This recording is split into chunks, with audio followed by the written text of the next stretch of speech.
कि बिरामी। ए मन भएको मान्छे, के थाहा छ तिमीलाई यो जात भन्ने चीज कसरी भयो सुरुवात? यो छुवाछुत भन्ने चीज कसरी बन्यो होला? यो प्रश्न जब उठ्यो नि मेरो मनमा, तब मैले इतिहासका किताबहरू पल्टाउन थालेँ अनि पाएँ जवाफ। दक्षिण एसियामा वर्ण व्यवस्था लगभग 3500 वर्ष अघिबाट सुरु भएको रहेछ। पहिले 4वटा श्रम समूह छुट्याइएछ, जसलाई 4 वर्ण भनियो: ब्राह्मण, क्षत्रिय, वैश्य र शूद्र। मूलत बौद्धिक कर्म गर्ने, ज्ञान आर्जन गर्ने, ईश्वरसँग कन्ट्याक्ट गराउने भन्ने अर्थमा, सिधै ब्रह्मासँगै सम्बन्ध रहने अर्थमा ब्राह्मण। मूलत क्षेत्रको रखवारी गर्ने भएर क्षत्रिय। त्यति बेला सेनापति र राजा फरक हुन्थेन, राजा नै युद्धमा लड्न जाने हुन्थ्यो। तसर्थ क्षत्रियको मुख्य काम राजकाज चलाउने, युद्ध लड्ने र प्रशासन चलाउने। तेस्रो वैश्य, त्यति बेला पशुपालन, व्यापार, कृषि आदि क्षेत्रमा काम गर्ने। र चौथो श्रम समूह शूद्र, त्यसको मूलत 3वटा काम थियो: विज्ञान प्रविधि, शिल्पकारिता र सेवा गर्ने। त्यति बेलाको सेवा भनेको गीत गाउने, नाच्ने, विज्ञान प्रविधि भन्नाले औजारहरू बनाउने, शिल्पकारिता भन्नाले लुगा सिलाउने, जुत्ता सिलाउने आदि। त्यति बेलासम्म चाहिँ श्रम विभाजन मात्रै थियो, छुवाछुत सुरु भइसकेको थिएन। श्रम विभाजन त विश्वमा अन्त पनि थियो, यहाँ मात्रै होइन। तर यहाँको विशेषता चाहिँ अन्तभन्दा फरक थियो। युरोपतिर सबैले सबै काम गर्न पाउने भएकोले कुन जात ठुलो भन्ने नै भएन। तर यहाँ चाहिँ मानव गन्धर्व परिवारमा जन्मेको व्यक्तिलाई गीत गाउनै मन लाग्दैन, स्वर नै मिठो छैन भने पनि उसले सारङ्गी बजाएर गीत गाउनै पर्ने, अरू काम गर्नै नपाउने। वंशाणुगत रूपमा अथवा पारिवारिक रूपमा तोकिएको जुन काम छ त्यसलाई उल्लङ्घन गर्न नपाउने व्यवस्था चाहिँ यहाँ थियो। यो कारणले सबैभन्दा पिँधमा परेको शूद्र चाहिँ सधैँ पिँधमा नै रहिरहने अवस्था आयो। किनभने उनीहरूको काम भनेको अरूको सेवा गर्नु हुन्थ्यो।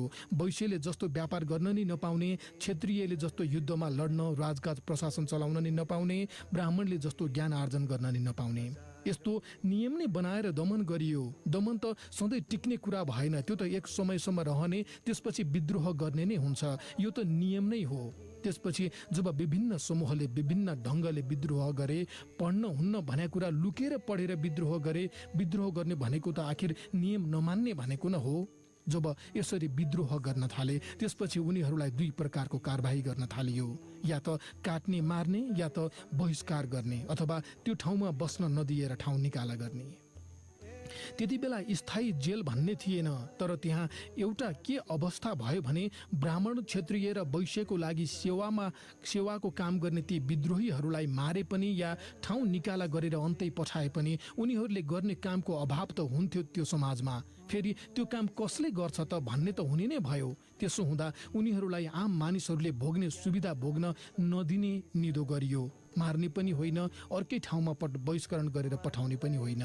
त्यो भनेको के त भन्दा, अरू मानिसहरू बस्ने ठाउँभन्दा अलि परको ठाउँमा, अलि केही परको ठाउँमा बस्नुपर्ने, अरूले जति राम्रो ठाउँको पानी खान्छन् त्यो ठाउँको पानी उसले खान नपाउने, अरूले जे लुगा लगाउँछन् उसले त्यो लुगा लगाउन नपाउने, अरूका महिलाले छाती छोपेर हिँड्छन् भने उनीहरूका महिलाले छाती छोपेर हिँड्न नपाउने, इत्यादि इत्यादि। त्यसरी कारबाहीमा परेकाहरूबाट अर्को वर्ण नै जन्मियो।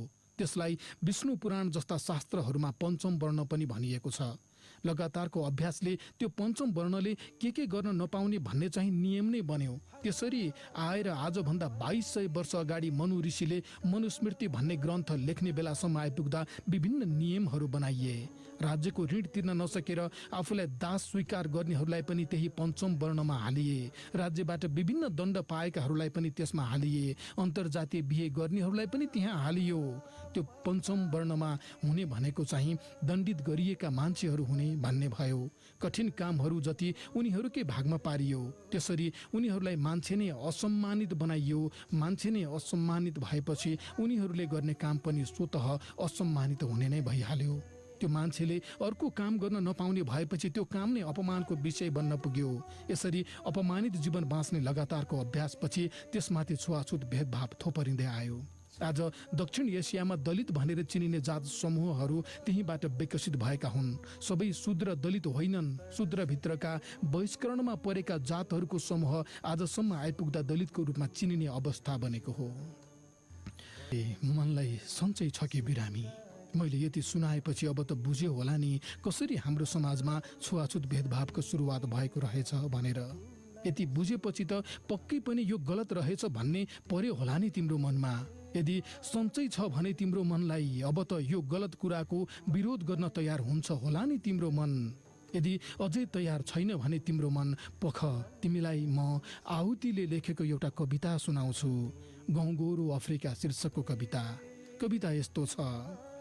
मेरो रातो रगत, मानिसको पवित्र रातो रगत, नीलो पसिनाको बुँद बनेर जब झर्दछ, तिमी आफ्ना नरम अन्जुलीहरूमा आली लगाएर थाप्दछौ। जब म त्यो श्रमको सुवासयुक्त पसिना सुँघ्न खोज्छु, तिमी मेरो अपमान गर्छौ र मलाई टाढा राख्छौ।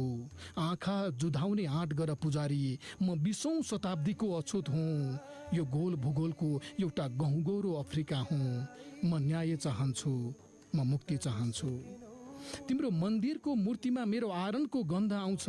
ओदानी माथिको कराहीमा मेरो पसिनाको गन्ध आउँछ। आँखा जुधाउने आँट गर धर्माती मान्छे, कि मेरो अस्तित्वलाई भुङ्ग्रोमा पोल र धर्म धान्ने आँट गर, कि मेरो अपमान गर्ने शास्त्रका पानाहरूलाई च्यात्ने या जलाउने साहस गर। म तिम्रो मन्दिरको देवता बनाउने कामी हुँ। यो गोल भूगोलको एउटा गहुँगोरो अफ्रिका हुँ। तिम्रो बस्तीको सफा भुइँलाई सुँघ, बस्तीको हर चोक्टामा मेरो रगतको गन्ध आउँछ। आँखा जुधाउने आँट गर सफा मान्छे, कि मेरो रक्त नलीहरूमा पानी भर, कि आफ्नो दिमागको फोहोर सफा गर। म तिम्रो बस्तीको फोहोर सोहोर्ने च्यामे हुँ। यो गोल भूगोलको एउटा गहुँगोरो अफ्रिका हुँ। तिम्रो मनका मनोरञ्जित ग्रन्थीहरूलाई च्यात, त्यहाँ मेरो सङ्गीतको मधुर सरसराहट सुनिन्छ। आँखा जुधाउने आँट गर चेतना युक्त मान्छे, कि मलाई जनावरसँग बाँध र घाँस खुवाउने आँट गर, कि तिमी आफूलाई जनावर भन्दा फरक पार्ने साहस गर। म सारङ्गी रेट्ने, मादल ठोक्ने, गाइने हुँ, बादी हुँ। यो गोल भूगोलको एउटा गहुँगोरो अफ्रिका हुँ। माटोमा धस्सिएको मेरो जीवनलाई छाम, त्यहाँ मेरो आँसुको आहाल भेटिन्छ। आँखा जुधाउने आँट गर अघाएको मान्छे, कि तिम्रो गाँसमा मेरो आँसुको गन्ध छैन भन्ने आँट गर, कि मेरो दलित जीवनको सम्मान गर्ने साहस गर। म तिम्रो गोरुसँगै माटोमा पौडिने मुसहर हली हुँ। यो गोल भूगोलको एउटा गहुँगोरो अफ्रिका हुँ। तिम्रो पैतालाको जुत्तादेखि शिरको टोपीसम्म, तिम्रो दृष्टिको दूर क्षितिजदेखि मुटुको स्पन्दनसम्म, म कहाँ छैन, म सर्वत्र छु। मलाई तिमी कसरी अछुत बनाउन सक्छौ छुत मान्छे, कि इतिहासको कठघरामा उभिने आँट गर, कि आफूलाई बदल्ने साहस गर। आँखा जुधाउने आँट गर पुजारी, म 20औं शताब्दीको अछुत हुँ। यो गोल भूगोलको एउटा गहुँगोरो अफ्रिका हुँ। म अपमानित इतिहासको हिसाब चाहन्छु। म कुनै पनि मूल्यमा मुक्ति चाहन्छु। म कुनै पनि मूल्यमा मुक्ति चाहन्छु। यति हो कविता आहुतिले लेखेको। यति सुनाइसकेपछि अब फेरि सोध्न चाहन्छु तिमीलाई, ए मन भएको मान्छे, मनलाई सन्चै छ कि बिरामी?